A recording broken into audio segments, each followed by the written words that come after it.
You are not a criminal. You are an accountant. You fix numbers when they don't add up, catch errors before anyone else sees them, and have built your career on precision. Today, you cleaned $12 million. There were no stacks of cash, no warehouse, no courier, just a screen, a quiet office, and a transfer that moved from one company to another. The money changed labels. The trail bent. On paper, everything made sense. That is what makes it effective. You stare at the figure. 12 million. You tell yourself it is documentation, formatting, accounting. But you understand better than most how much weight a signature carries.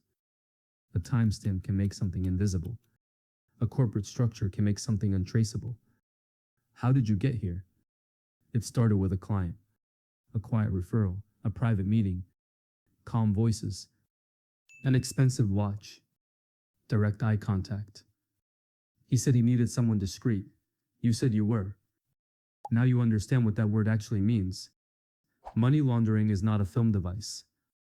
Global agencies estimate that between 2 and 5% of world GDP moves through illicit financial channels annually. Trillions of dollars, year after year, flowing through trade invoices, real estate transactions, and shell companies that exist only on paper. You were not chasing luxury. You were not dreaming of offshore accounts. You were curious. Curious how money can change identity without changing hands. Curious how a company with no employees can report millions in revenue. Curious how capital crosses borders faster than people ever could. Curiosity felt professional, reasonable, smart. It is also what made you adjust the first transaction without asking too many questions. What made you accept a payment structure that did not quite add up? What made you tell yourself this was temporary? It was not. The first rule is straightforward. Cash cannot stay cash. Large bills attract attention before they ever reach a bank. The goal is not to hide money. The goal is to make it appear legitimately earned. The money enters the financial system in pieces distributed across businesses that already move funds daily. Restaurants, import companies, construction firms. Anywhere that revenue looks ordinary. You never handle cash. You never meet couriers. You sit behind a screen and approve movements between accounts that already exist. The transactions look structured. They look planned. They look normal on paper. This is what financial crime analysts call layering. The same funds shift identities repeatedly until tracing them backward becomes exhausting. Shell companies receive and redirect. Invoices describe services that cannot be measured. Offshore paperwork places transactions in jurisdictions where oversight is limited. The money does not disappear. It transforms. The United Nations Office on Drugs and Crime has long estimated that 2 to 5% of global GDP is connected to laundering activity. The Financial Action Task Force tracks trade-based schemes where value is hidden inside import and export invoices. U.S. agencies publish reports on bulk cash smuggling networks operating across borders. The scale is not marginal. Yet from inside the system, the process is almost mundane. You are not inventing companies.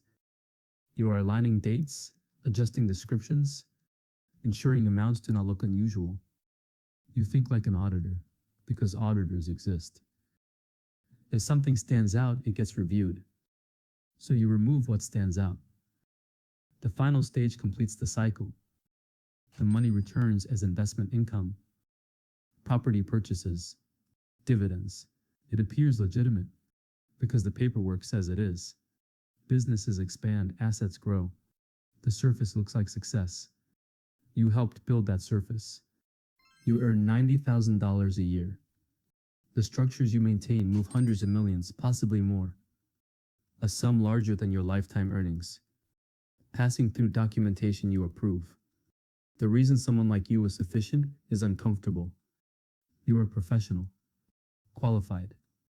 Your name looks legitimate. If something draws scrutiny, investigators do not initially see an organization.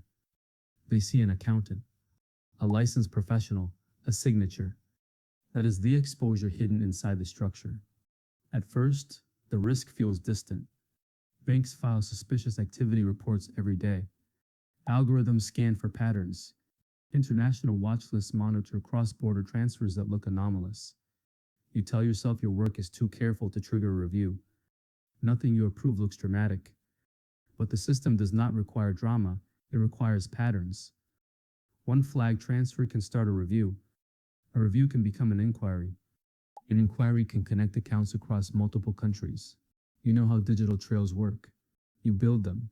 You also know they can be followed backward. The internal pressure is quieter, but more immediate. The organization never threatens you directly. Deadlines tighten. Questions grow shorter. When a transaction stalls, the message is simple. Resolve it. There is no second reminder, just expectation. Then it happens. A transaction sits in pending status longer than usual. You refresh the screen. Review the paperwork. The amounts are structured. The description is neutral. The timing matches prior patterns. It does not move. You message your contact. No reply. You begin calculating exposure. Which entities are linked? How many transfers pass through the structure?